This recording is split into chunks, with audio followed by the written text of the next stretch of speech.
Expediency, expediency noun है जिसका मतलब है मुनाफा। क्या है? मुनाफा। बहुत अच्छा शब्द है ये। Advantageous, convenience, inclination towards methods that are advantages rather than fair. मतलब आपका झुकाव ऐसी चीजों के प्रति है जो मुनाफा तो दे रही है बट मॉरल नहीं है, तो वो क्या है? एक्सपीडियंसी है। समझे कि कुछ ऐसा काम कर रहे हैं जिसमें फायदा तो हो रहा है बट एथिकली वो गलत है, तो वो क्या है? एक्सपीडियंट वेज होते हैं, वो उसको एक्सपीडियंसी कहते हैं। तो उसने दोबारा बोला कि आपका झुकाव है ऐसे मेथड्स की तरफ जो फायदा तो दे रही हैं बट फेयर नहीं है, जस्ट नहीं है। I think this government operates on the basis of expediency, लाभ, नॉट ऑफ प्रिंसिपल। ये प्रिंसिपल गलत लिखा हुआ है, ये वाला प्रिंसिपल आएगा। ये जो पहले प्रिंसिपल लिखा हुआ था ए एल वाला, ये तो प्रधानाचार्य वाला था ना, प्रिंसिपल सिद्धांत वाला आना चाहिए, LES आना चाहिए। ठीक है, तो ये जो गवर्नमेंट ऑपरेट करती है एक्सपीडियंसी के बेसिस पे, ना कि प्रिंसिपल्स के बेसिस पे। सिद्धांत नहीं है इनके कुछ, इनका कोई दीन ईमान नहीं है, कहते हैं ना, ये तो बस इनको मुनाफे की पड़ी है, तो एक्सपीडियंसी की पड़ी है। जो लोग भागते हैं मटेरियल गेन्स के पीछे, हैंकर्स का मतलब भागना, वो ऑफन गाइडेड होते हैं expediency and not by moral sense. सही बात है, जो पैसे के पीछे भागते रहते हैं उन्हें बस मुनाफे का मतलब है, उन्हें थोड़ी पता है कि मॉरल क्या है। अब जैसे कंपनीज है बड़ी बड़ी, अगर कैपिटलिज्म में हम लोग देखें तो जो बड़ी बड़ी कंपनीज हैं वो क्लाइमेट का कितना नुकसान करती हैं, बट फायदा कमा रही हैं, अपना मुनाफा हो रहा है, गेन उनके हो रहे हैं तगड़े लेवल पे। ठीक है, तो कन्वीनियंस एडवांटेज, जो चीज़ कन्वीनियंट लग रही है वो कर ली, भले वो दूसरों के लिए नुकसानदायक हो, तो वो एक्सपीडियंसी है, या उसे एक्सपीडियंट भी कहते हैं। अगला है एक्सट्रेनियस। एक्सट्रेनियस OUS से ध्यान रखेंगे, एडजेक्टिव है, इसका मतलब ऊपरी ऊपरी तौर पर, या फिर इररेलेवेंट कोई चीज है। जिस चीज के बारे में बात की जा रही है उससे कोई चीज अगर अनरिलेटेड है, जिसमें कुछ असेंशियल और वाइटल पार्ट नहीं है, मुद्दे की चीज नहीं है, मुद्दे की बात नहीं है, तो वो एक्सट्रेनियस है।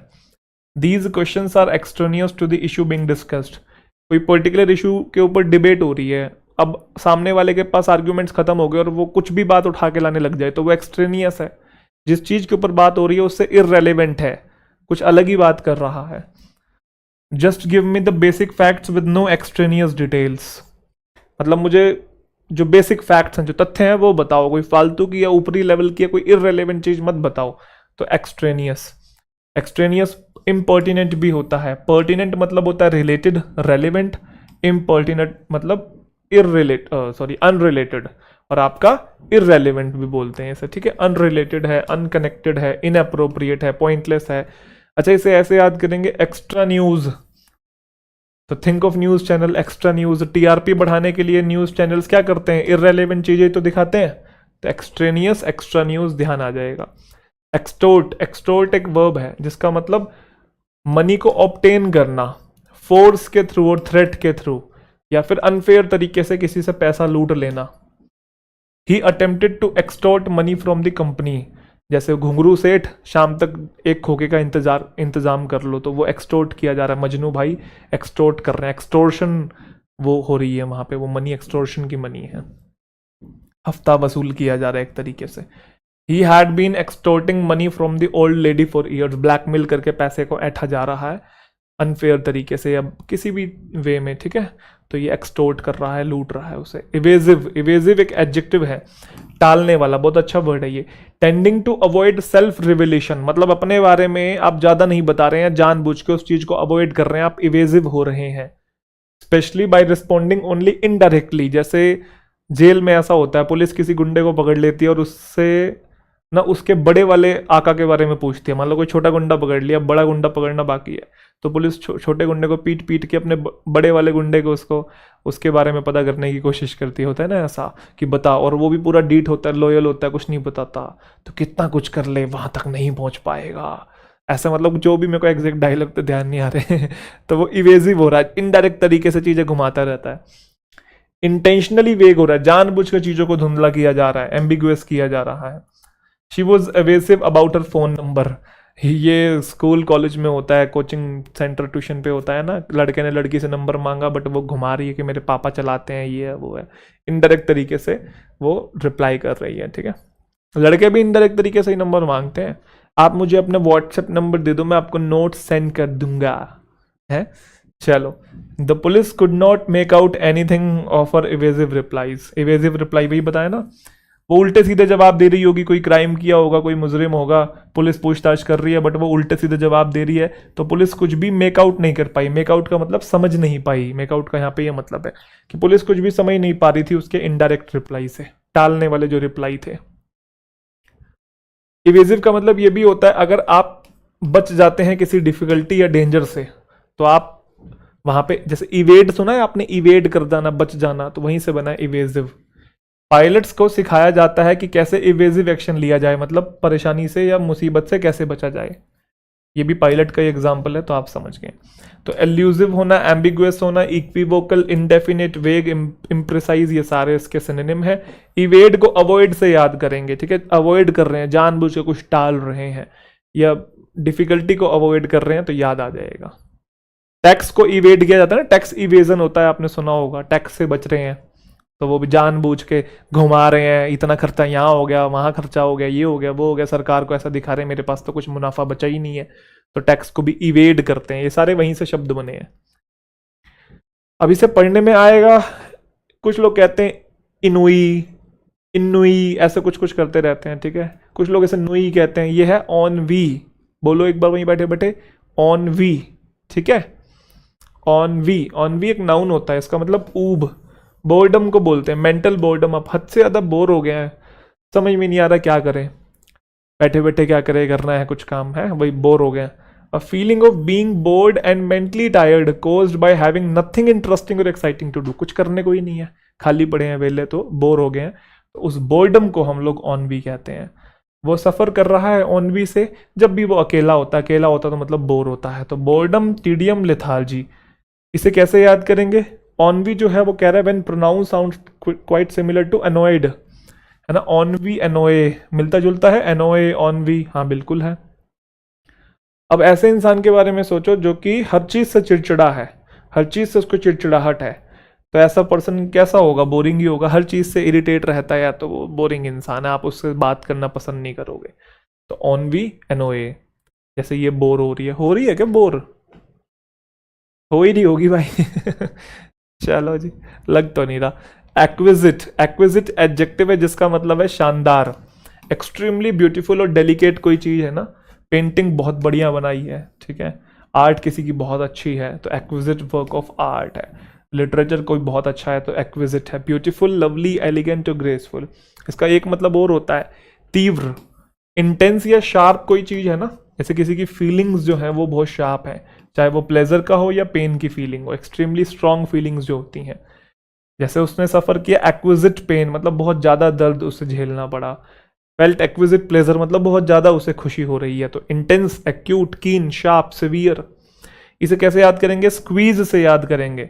इसे स्क्वीज मत करो क्योंकि ये एक्विजिट है, स्क्वीज मतलब उसे दबाओ मत क्योंकि ये बहुत सुंदर है, डेलिकेट है, नाजुक है, ब्यूटीफुल है, तो उसे स्क्वीज मत करो क्योंकि एक्विजिट है, समझे कि नहीं?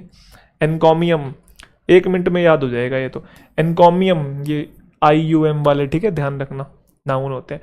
गुणगान करना, किसी का तारीफ करना, किसी की स्पीच की तारीफ करना है, किसी की पीस ऑफ राइटिंग की तारीफ करना, या जनरली भी किसी की तारीफ करना बहुत ज्यादा। एवरी मेंबर जो है फैमिली का, उसने क्या किया? शोवर किया एनकॉमियम ऑन हिज ग्रैंड सक्सेस, कामयाबी मिली है तो उसके लिए उन्होंने तारीफ की है। यूलॉजी है, एक्कोलेज है, कमेंडेशन है, कमेंडेबल है, कमेंट करना, अभी हमने एक्सटोल देखा था, वो सब इसी के सिनोनिम है। अच्छा, जिसकी इनकम ज्यादा उसकी एनकॉमियम ज्यादा, जिसके पैसे ज्यादा तो उसकी एनकॉमियम ज्यादा। एरुडाइट, एरुडाइट एडजेक्टिव है जिसका मतलब विद्वान, ऐसा इंसान जिसके पास ग्रेट नॉलेज है या फिर लर्निंग है। मुझे वो चार्मिंग और एरुडाइट कंपेनियन लगता है, मतलब इंटेलेक्चुअल और नॉलेजेबल लगता है। कोई प्रोफेसर अगर एरुडाइट लग रहा है तो आपको वो ऐसा लग रहा है कि उसके पास बहुत नॉलेज है, ठीक है जी। लर्नेड पर्सन है, स्कॉलरली है, वेल एजुकेटेड है, नॉलेजेबल है, well read person, well informed है, इंटेलेक्चुअल है। अच्छा, इसे ऐसे ध्यान करेंगे, याद करेंगे रूड से, ठीक है, मतलब पहले के टाइम में क्या होता था, पहले क्या अभी भी होता है, जिसको बहुत ज्यादा नॉलेज हो जाती है तो कभी कभी अहंकार आ जाता है कि मुझे तो बहुत नॉलेज है भाई, तो वो रूड होने लग जाता है ना।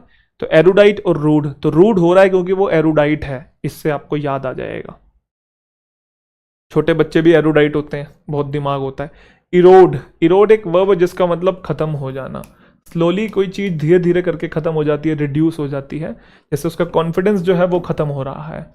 जो मटेरियल सक्सेस की जो डिजायर है वो खत्म हो रही है, सॉरी, मटेरियल सक्सेस की जो डिजायर है उसने खत्म कर दिया है गरीबों के लिए चिंता को। बिल्कुल सही बात है, पैसे के पीछे भाग रहे हैं, दूसरों का हम लोग सोच ही नहीं रहे हैं, है ना। तो मटेरियल सक्सेस की जो डिजायर है उसने खत्म कर दिया हमारी उस चिंता को जो हमें गरीबों के लिए होती थी। जेलेसी ने रिलेशनशिप को खत्म कर दिया है। अच्छा, कोई चीज घिस गई है, रब हो गई है, खत्म हो गई है घिस घिस के, वो भी इरोड होता है, ठीक है। जैसे क्लिफ जो है on this coast have been eroded by sea. Cliff समझते हैं, जैसे ये क्लिफ है ऊंचाई पे, तो वेव्स आती हैं यहां तक लगता है, फिर ये बह जाता है, एक तरीके से ढह जाता है, घिस रहा है, एकदम से खत्म हो रहा है। तो जो क्लिफ है ये क्लिफ जो है, ये क्लिफ, ये सी की वजह से क्या हो रहा है, इरोड हो रहा है, समझे कि नहीं। विंड ने और रेन ने इरोड कर दिया स्टैच्यूज को। स्टैच्यू था और बारिश और हवा की वजह से वो पिघल गया, पिघल गया मतलब वो घिस गया। जैसे क्ले का बना हुआ है तो मान लो, समझ गए ना। वो कौन सी मूवी है, धमाल है, वो बाबू बाबू भैया है, बाबू भाई है उसके अंदर, बबली भाई पता नहीं, बाबू भाई मुझे एग्जैक्ट ध्यान नहीं आ रहा। तो वो बंदूक रखता है, ऊपर से बारिश आ जाती है, वो पिघल जाती है, उसकी जो नाल होती है वो नीचे हो जाती है ना। तो वो इरोड कर गई है। कोरोड कर जाना, इरोड कर जाना, यही होता है खत्म हो जाना एक तरीके से, ठीक है जी। चलें, अगला है एस्च्यू। एस्च्यू हमने पहले पढ़ा है, दूर करना, टू अवॉइड समथिंग इंटेंशनली या गिव अप समथिंग, जानबूझकर किसी चीज को अवॉइड करना या गिव अप कर देना। We won't have discussion with this group unless they eschew violence. जब तक वो वॉयलेंस नहीं त्यागेंगे हम डिस्कशन नहीं करेंगे। उसने पब्लिसिटी को एस्च्यू कर दिया और नाइट क्लब्स को अवॉइड किया। सही बात है, अब वो जाता ही नहीं है, लोगों से मिलता ही नहीं है, छूशाबाजी कम कर दी है। फॉरगो करना, फोर्सवेयर, शन, रिनाउंस, रिलिंक्विश, रिफ्रेन फ्रॉम। तो एस्च्यू में च्यू है, च्यू का मतलब च्युइंगम। तो च्युइंगम एक बैड हैबिट है, तो इसे आपको गिव अप कर देना चाहिए, अवॉइड कर देना चाहिए। च्यू च्यू करना, च्युइंगम जो है एक बैड हैबिट है, तो गम को च्यू करना एक बैड हैबिट है, उसे एस्च्यू कर देना चाहिए। स्मोकिंग एक बैड हैबिट है, उसे अवॉइड करना चाहिए। चलें, अगला वर्ड है आपके सामने, इपोक। तो इपोक का क्या मीनिंग है। इपोक बेसिकली नाउन है, इसकी प्रोनाउंसिएशन एक बार दोबारा देख लेंगे, इपोक। इपोच नहीं है ये, इसमें बच्चों को कंफ्यूजन रहती है च और क के अंदर, तो हम साथ साथ देखते चलेंगे वो शब्द जिनमें दिक्कत है स्टूडेंट्स को। क्लियर। तो युग को बोलते हैं पीरियड ऑफ टाइम या फिर era, specially one considered remarkable और नोट वर्थी। मतलब एक ऐसा युग, एक ऐसा टाइम जो कि इंपॉर्टेंट समय था हिस्ट्री के अंदर, जिसको रिमार्केबल समझा जाता था या नोट वर्दी मतलब महत्वपूर्ण समझा जाता था। जैसे विक्टोरियन इपोक, तो उस समय की बात हो रही है, विक्टोरियन पीरियड की बात हो रही है। जो एग्जैक्ट ड्यूरेशन है इंडस वैली सिविलाइजेशन इपोक की, वो अभी डिटरमाइन नहीं की गई है। तो इंडस वैली सिविलाइजेशन का जो युग था, वो जो पीरियड था, एग्जैक्ट हमें नहीं पता है, ठीक है, और वो महत्वपूर्ण भी था, हमें पता है। Era, age, period, time span, ये सारे इसके सिनोनिम है। एपिक्स जो होते हैं वो इपोक पे बेस्ड हैं। एपिक जैसे कि लॉन्ग पोएम होती है, जैसे महाभारत जो है वो एपिक है। तो एपिक जो है वो किसी समय पे, एक टाइम है ना, तो एपिक जो है वो इपोक पे बेस्ड है, क्योंकि आज थोड़ी हुई है एपिक। एपिक तो काफी साल पहले हुई है, तो किसी टाइम में हुई होगी ना, वो टाइम कितना महत्वपूर्ण है। तो जो एपिक है, एपिक बेसिकली लॉन्ग पोएम्स जो होती हैं वो इपोक पे बेस्ड होती हैं। क्लियर। एंडेमिक, ये आपने बहुत सुना होगा, एंडेमिक हो गया, एपिडेमिक हो गया, पैंडेमिक तो सुना ही होगा। एडजेक्टिव होता है, ये स्थानिक बोलते हैं, प्रेवलेंट इन और limited to a particular locality, जो किसी लोकेलिटी तक, किसी रीजन तक सीमित हो, उसको हम लोग कहते हैं एंडेमिक है। कोई चीज़, कोई डिसीज है, जैसे इसको आप ऐसे समझेंगे, जो मैं आपको इमेज दिखाता हूँ उसके थ्रू। इस पर्टिकुलर रीजन में है, सिर्फ इस पर्टिकुलर रीजन में है, इस पर्टिकुलर रीजन में है, या इस पर्टिकुलर रीजन में है, यहीं पे फैला हुआ है, यहाँ पे फैला हुआ है, यहाँ फैला हुआ है, ठीक है। तो ये जो डिसीज है, मान लो कह सकते हैं इस एरिया में एंडेमिक है, इस एरिया में एंडेमिक है, एंडेमिक है, ध्यान रखिएगा। अगर एपिडेमिक है तो उसी पर्टिकुलर जगह पे ही बहुत सारी रीजन के अंदर है, समझे कि नहीं। देखो यहाँ पे कम है, इधर भी कम है, इधर भी कम कम कम कम है, तो कोई दिक्कत नहीं है, तो उसको बोलेंगे एंडेमिक है। बट किसी एक पर्टिकुलर जगह पे ही बहुत ज़्यादा बीमारी फैली हुई है, कोई पर्टिकुलर बीमारी, उसको बोलेंगे वो एपिडेमिक है। पूरे उसमें फैली हुई है, मतलब हर जगह फैली हुई है, पूरी दुनिया में फैली हुई है, तो उसे बोलेंगे पैंडेमिक है। आप इसे एक और दूसरे तरीके से समझेंगे, अगर रीजन के लेवल पे है, ऐसे समझेंगे, रीजन के लेवल पे है तो वो एंडेमिक है, रीजनल लेवल पे। अगर कंट्री के लेवल पे आप ऐसे मान लीजिए तो वो एपिडेमिक है, और अगर वर्ल्ड के लेवल पे है क्लियर? तो वो पैंडेमिक है। पैन का मतलब होता है ऑल। तो एंडेमिक समझ गए, एंडेमिक, एपिडेमिक और पैंडेमिक। तो एंडेमिक डिसीज मतलब किसी पर्टिकुलर एरिया में फैला हुआ है। अनएम्प्लॉयमेंट किसी पर्टिकुलर एरिया में अनएम्प्लॉयमेंट है, बेरोजगारी है। Common, numerous, prevailing, familiar, prevalent, predominant.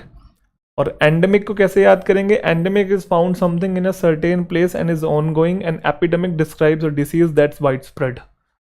तो एंडेमिक को वही एपिडेमिक और पैंडेमिक से आपको याद रखना पड़ेगा, वो ये बोलने की कोशिश कर रहा है। एक्सपायट, एक्सपायट एक वर्ब है जिसका मतलब प्रायश्चित करना। आपने सुना होगा ना, make amends for something, अटोन for something, हमने पढ़ा था मेक अमेंड्स, प्रायश्चित करना। रिपरेशन फॉर समथिंग, ये फिक्स्ड होता है, किसी गलत चीज के लिए आपको पछतावा हो रहा है, प्रायश्चित हो रहा है। अटोन फॉर हमने पढ़ा था, ठीक है। आप ये शो कर रहे हैं कि आप सॉरी हैं किसी बैड बिहेवियर के लिए, ठीक है, और पनिशमेंट को आप एक्सेप्ट कर रहे हैं, मतलब आप प्रायश्चित कर रहे हैं। अपने क्राइम और सिन को एक्सपाइट करना मतलब उसका प्रायश्चित करना।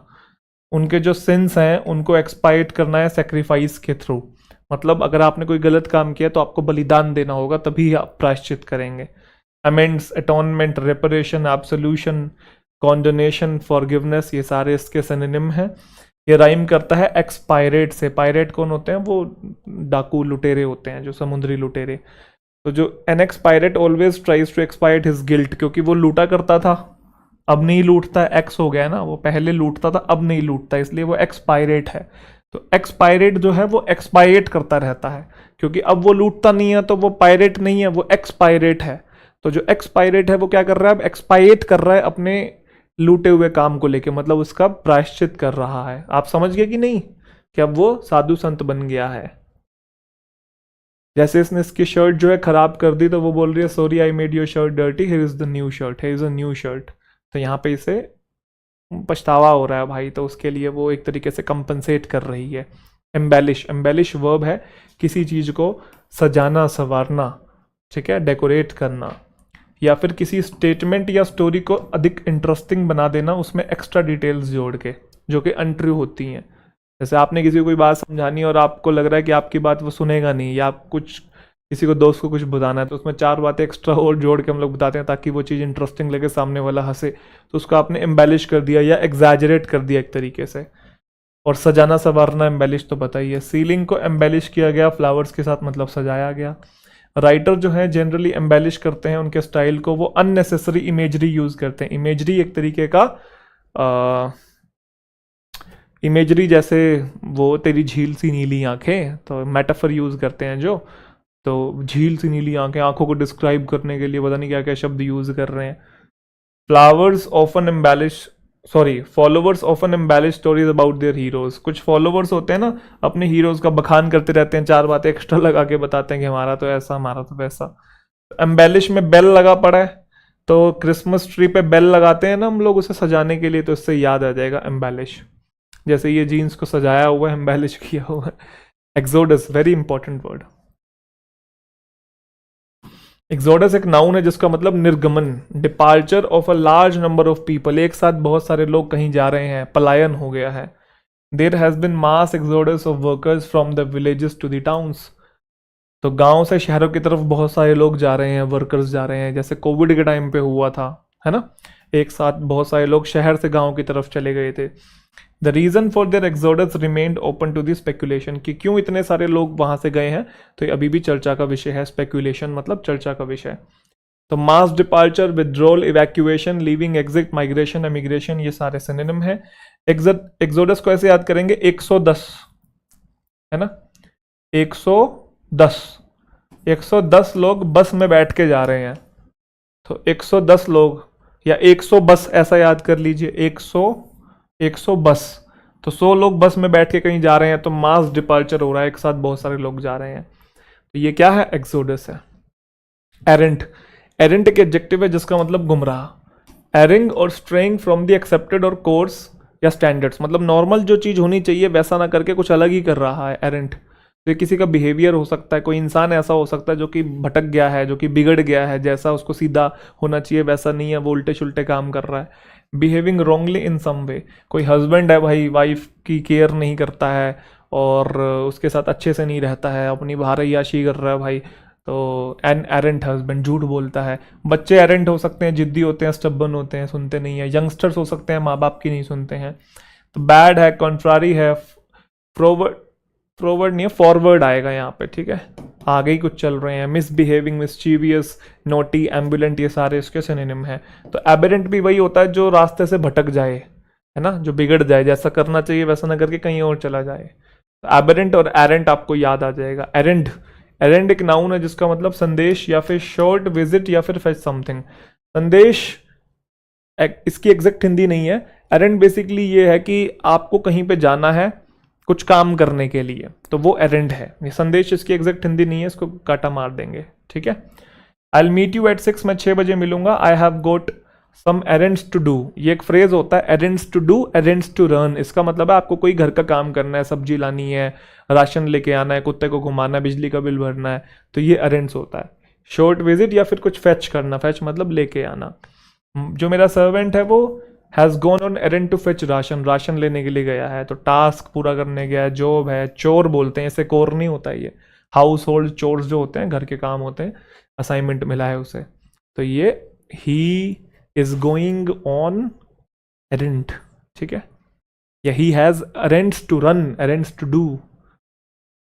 इरोनियस, इरोनियस में एरर से आप रिलेट करेंगे, अशुद्ध कोई चीज है, रॉन्ग है, इनकरेक्ट है, फॉल्स है। Employers sometimes make erroneous assumptions, होता है गलत अजम्पशन लगा लेते हैं। इरोनियस बिलीव, गलत विश्वास आप रख लेते हैं। कंक्लूजन, हम गलत नतीजे पे पहुंच जाते हैं।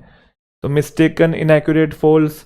तो error in us, erroneous, error in us, तो एरर से याद आ जाएगा कि इसका मतलब है कोई चीज गलत है। जैसे कोई चीज गलत टाइप हो जाती है, बैक स्पेस दबाते हैं, तो वो इरोनियस हो गई है। एनविसेज बहुत बेसिक शब्द है, ये वर्ब है, इसका मतलब परिकल्पना करना, इमेजिन करना, या एक्सपेक्ट करना कि कुछ फ्यूचर में होगा, स्पेशली कुछ अच्छा होगा, तो इमेजिन करना। To conceive an image, a picture of especially a future possibility, कि मैं ये बन जाऊंगा, मुझे ये मिल जाएगा, लाइफ वैसी हो जाएगी, इमेजिन करते हैं हम लोग। Train fare increases of 15% are envisaged for the next year, कि भाई अगले साल लग रहा है कि ट्रेन फेयर 15% बढ़ जाएंगे, बजट में अगले साल ऐसा हो जाएगा, एनविसेज किया जा रहा है। मैं इमेजिन नहीं कर सकता एक ऐसे इंसान से शादी करना, इसके जैसे इंसान से शादी करना, तो इमेजिन करना, परिकल्पना करना। Foresee, predict, forecast, foretell, anticipate, expect और एनविजन। तो इसमें विज है ना, एनविसेज में विज, तो विज से विजुअलाइज करना, इमेजिन करना आपको याद आ जाएगा, ठीक है। जैसे घर चाहिए, पैसा चाहिए, गाड़ी चाहिए, बंगला चाहिए। Emancipate, very important word. Emancipate एक वर्ब है, इमेंसिपेशन से आया है, मुक्त कर देना। मुक्त मतलब कोई बंदिश में था तो उसे आपने आज़ाद कर दिया, फ्री कर दिया, लिबर्टी आपने दे दी उसे। बॉन्डेज से फ्री कर देना, कोई किसी को आपने दबा के रखा हुआ था, रिप्रेस करके रखा हुआ था, देश आज़ाद जैसे हो गया, तो इमेंसिपेट हो गया, लिबरेट हो गया।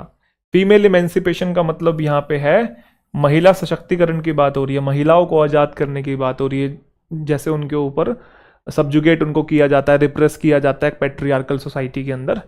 स्लेव्स के एमेंसिपेशन मतलब उनको रिहा करने की बात हो रही है। लिबरेट है, इंडिपेंडेंट है, अनकॉन्स्ट्रेंड है, अनरिप्रेस्ड है, फ्री है।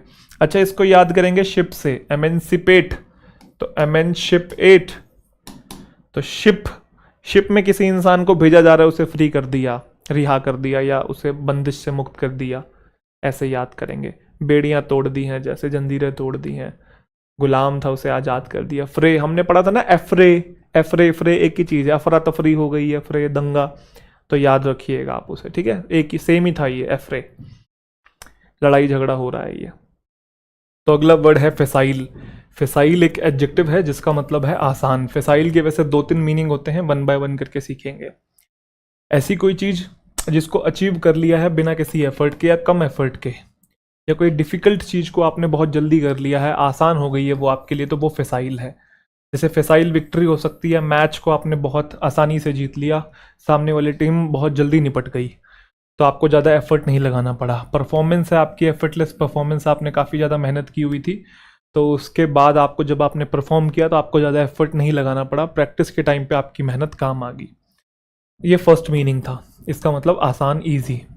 दूसरा मीनिंग क्या होता है, किसी इशू की कॉम्प्लेक्सिटीज़ को इग्नोर करना। मतलब अगर कोई इशू है और वो बहुत ज़्यादा महत्वपूर्ण है, या बहुत ज़्यादा डीप है, या बहुत ज़्यादा कॉम्प्लेक्स है, तो उसकी कॉम्प्लेक्सिटीज़ को इग्नोर करना, मतलब वो जितना डीप है, वो जितना इंपॉर्टेंट है, उसकी महत्वता को ना समझना और उसे बहुत हल्के में डील करना, या सुपरफिशियल लेवल पे डील करना, ऊपरी ऊपरी तरह से, ऊपरी तौर से डील करना।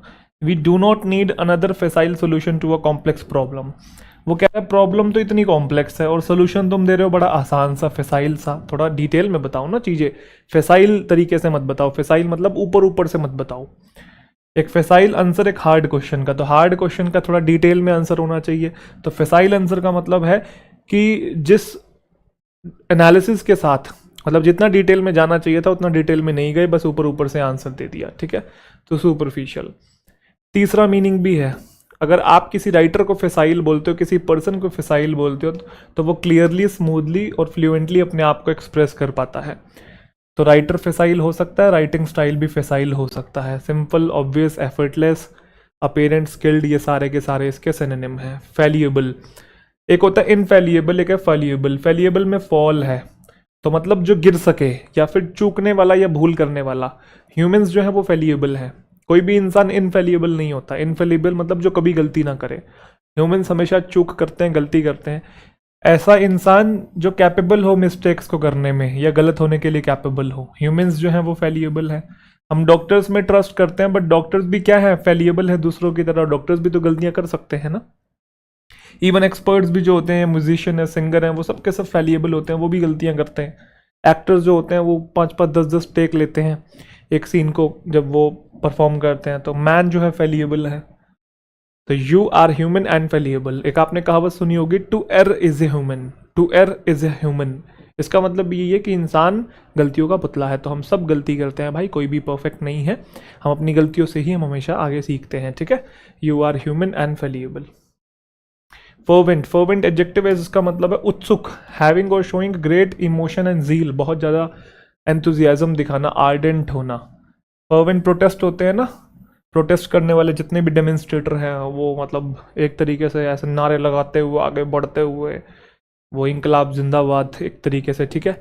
फर्वेंट एडमायरर भी हो सकता है, किसी सेलिब्रिटी का एडमायरर फर्वेंट है, मतलब उसके प्यार में पागल है बिल्कुल, जैसे शाहरुख खान की जो मूवी थी फैन, जबरा फैन था वो उसका, तो फर्वेंट एडमायर है वो, एक तरीके से एडमायरर है। Fervent desire to change society, आपके अंदर जैसे भगत सिंह के अंदर डिजायर थी, फर्वेंट डिजायर सोसाइटी को चेंज करने को लेके या आज़ाद करवाने को लेके। फर्वेंट सपोर्टर है रिवोल्यूशन का, वही जैसे मैंने भगत सिंह का एग्जांपल दिया, तो जिसमें जोश बहुत हो, जील बहुत हो। जील का मतलब भी उत्साह होता है। Impassioned, passionate, intense, vehement, ardent, sincere और प्रोफाउंड। फेट, फेट का मतलब होता है उत्सव, ये एक नाउन है।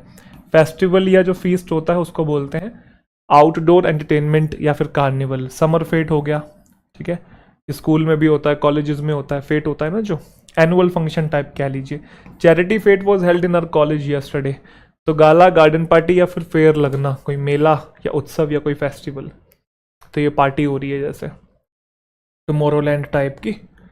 चलो, फूल हार्डी, फूल हार्डी एक एडजेक्टिव है जिसका मतलब दुस्साहसी। एक होता है साहसी, एक होता है दुस्साहसी, ये नेगेटिव वाला है, मतलब बोल्ड तो है बट नेगेटिव वे में। वो कैसे, अनवाइजली बोल्ड है, समझदारी वाला काम नहीं कर रहा है, बस फालतू की हवाबाजी दिखा रहा है कि गाड़ी 170 पे 200 पे चला रहे हो मान लो आप, तो ये बोल्डनेस थोड़ी है भाई, अनवाइजली बोल्ड है। या फिर आप टीचर से जुबान लड़ा रहे हो, बाकी बच्चों की नज़रों में तो आप अच्छे बन रहे हो, बट टीचर से जुबान लड़ा रहे हो, अनवाइजली बोल्ड है, समझदारी वाला बोल्ड नहीं है ये। रेकलेसली बोल्ड, केयरलेस तरीके से जो बोल्ड है, रैश है। Many believe that trying for impossible things is full Hardy attempt, बिल्कुल सही बात है। इम्पॉसिबल चीज़ों के पीछे भागोगे तो ये बोल्डनेस तो है, बट कैसा बोल्डनेस है, अनवाइज बोल्डनेस है। यस और no.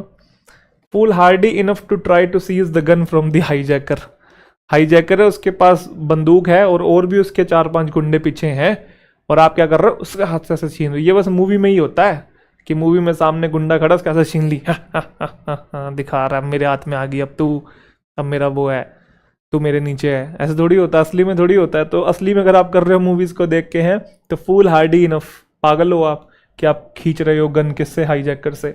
Reckless, rash, incautious, careless, heedless, unheeding. और फूल हार्डी को ऐसे याद करेंगे, फूलिशली हार्ड है, फूलिश पर्सन है और हार्ड बनने की कोशिश कर रहा है। फियाट, फियाट एक नाउन है जिसका मतलब होता है आदेश, ऑर्डर, जो कि किसी पर्सन के द्वारा दिया गया, वो पर्सन अथॉरिटी में हो सकता है। गवर्नमेंट फियाट मतलब गवर्नमेंट का ऑर्डर, कोर्ट ने इशू किया है, फियाट मतलब ऑर्डर, ठीक है। स्टेटस को का क्या मतलब होता है? स्टेटस को का मतलब होता है प्रेजेंट सिचुएशन, कि मेंटेन करें प्रेजेंट सिचुएशन को। तो बुल, डिक्री, डायरेक्टिव, रूलिंग। अच्छा, फियाट जो है वो इतनी अच्छी कार है कि उसकी कमांड है बाकी अदर कार पे, मतलब या आप ऐसा कह सकते हैं फियाट एक इतनी अच्छी कार है। फियाट पता है ना, अब तो इंडिया में शायद नहीं चलती है ये, है इसकी कोई गाड़ियाँ फियाट की, पहले देखने को मिलती थी, अब तो नहीं देखने को मिलती है। तो ऐसे कह सकते हैं फियाट एक ऐसी गाड़ी है जिसके ऊपर आपकी कमांड होती है। तो कमांड से ऑर्डर ऐसा कुछ रिलेट कर पाओगे अगर फियाट गाड़ी के बारे में सुना है तो। फिटफुल, फिटफुल एडजेक्टिव है जिसका मतलब होता है व्याकुल या फिर irregular. Often stopping and starting and not happening in a regular और कॉन्टिन्यूस वे। स्पोरेडिक होता है ना, जो लगातार ना हो रहा हो, कभी हो रहा है कभी नहीं हो रहा है, कभी हो रहा है कभी नहीं हो रहा है। ऑफन स्टॉपिंग एंड स्टार्टिंग, जैसे ब्रीदिंग है आपकी, या स्लीप है, जैसे रात को कभी नींद आ रही है कभी नहीं आ रही है आपको।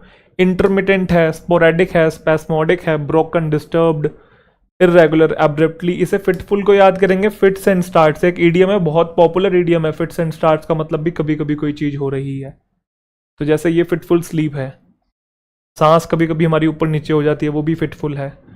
1 बजे, 2 बजे, फिर 3 बजे, फिर 4 बजे, फिर 5, फिर 6। तो जिस तरीके से नींद आपकी टूटती है तो वो रेगुलर नहीं है, इरेगुलर है। फ्रोट, फ्रोट, फ्रोट। तो फ्रोट एक एडजेक्टिव है जिसका मतलब फिल्ड विद समथिंग अनडिजायरेबल। फ्रोट का एक और मीनिंग भी होता है, आगे है ना। हाँ यार, वो व्याकुल ना, ये एक्चुअल में गलत लिखा हुआ है, मैं तब से यही सोच रहा हूँ इसका मतलब व्याकुल कैसे हो सकता है। वो पिछले वाले का मतलब अगले वाले का है व्याकुल, गलती से यहाँ टाइप हो गया होगा, ठीक है। चले भाई, हाँ फ्रोट। तो फ्रोट का पहला मीनिंग क्या है? Filled with something undesirable and unpleasant things such as problems and dangers. अगर कोई चीज फ्रोट विथ समथिंग है तो वो फिल्ड विथ समथिंग है और नेगेटिव चीज से फिल्ड है। जैसे मार्केटिंग करना है अगर किसी न्यू प्रोडक्ट को, तो वो खतरे से भरा हुआ है, क्योंकि नया प्रोडक्ट मार्केट में है ही नहीं, लोगों को पता नहीं है उसके बारे में, अवेयरनेस है ही नहीं। नेगोशिएशंस जो हैं वो भरी हुई हैं किससे? डिफिकल्टीज से, राइट फ्रॉम द स्टार्ट। तो फिल्ड विथ समथिंग, और किस चीज से भरा होना? जनरली नेगेटिव चीजों से भरा होना या खतरों से भरा होना। Full of, filled with, loaded with, charged with. इसका दूसरा मतलब होता है अगर आप बहुत ज़्यादा चिंता कर रहे हैं या आपको एंग्जाइटी हो रही है। जो एटमॉस्फेयर है ऑफिस का वो फ्रॉड था, मतलब वहाँ पे आप टेंशन में ही रहते थे। वो कैसी दिखाई दे रही है? वो परेशान दिखाई दे रही है, या कैसी सिचुएशन है जिसमें आप थोड़े से चिंतित हैं, वरिड हैं, एंग्शियस, वरिड, अपसेट, डिस्ट्रॉट और डिस्ट्रेस्ड। जैसे ये जो है परेशान हो रही है, ठीक है। Fortitude, fortitude. वैसे लड़कियां जब परेशान होती है तो लड़कों को बड़ी जल्दी वो हो जाता है कि परेशान क्यों है ना। मैं जाके इसको एक बार देखता हूँ, तो अवसर ढूंढने की कोशिश करते हैं लड़के जनरली। फोर्टिट्यूड है ना, कंधा हमेशा रेडी रहता है लड़कों का चलो, फोर्टिट्यूड। फोर्टिट्यूड क्या है? फोर्टिट्यूड एक नाउन है, धैर्य को बोलते हैं, ठीक है। Courage in pain and courage in pain और एडवर्सिटी। अब लड़कों में वैसे मैं भी आता हूँ भाई, ऐसी बात नहीं है, बट मैं उन लड़कों की बात कर रहा हूँ जो सिंगल है, जो कुंवारे। फोर्टिट्यूड। तब आप सोचोगे क्या कहना चाह रहे हो सर आप? मैं कुछ नहीं कहना चाह रहा, तुम इस पे ध्यान दो। फोर्टिट्यूड, फोर्टिट्यूड एक नाउन है जिसका मतलब होता है साहस, करेज, धैर्य है। बुरे समय में या फिर मुसीबत की घड़ी में आप जो पेशेंस दिखाते हैं, करेज दिखाते हैं, ब्रेवरी दिखाते हैं ना, वो फोर्टिट्यूड है। उसने बर्दाश्त कर ली अपनी इलनेस एक ग्रेट फोर्टिट्यूड के साथ, मतलब साहस दिखाया, धैर्य रखा। कैंसर जैसी बीमारियों से लोग डील कर जाते हैं। तो हर इंसान को फेस करनी चाहिए प्रॉब्लम्स लाइफ की, किसके साथ? फोर्टिट्यूड के साथ, करेज, ब्रेवरी, स्ट्रेंथ। इसे कैसे याद करेंगे? फोर्टिट्यूड को याद करेंगे, सोल्जर किल्ड 40 ड्यूड्स इन बैटल। तो 40 डूड को मार दिया डूड मतलब 40 पीपल, तो 40 डूड्स को मार दिया। तो फोर्टिट्यूड दिखाया, ब्रेवरी दिखाई। जैसे हाथ कटा हुआ है भाई साहब, फिर भी लड़ रहा है, तो ये फोर्टिट्यूड दिखा रहा है।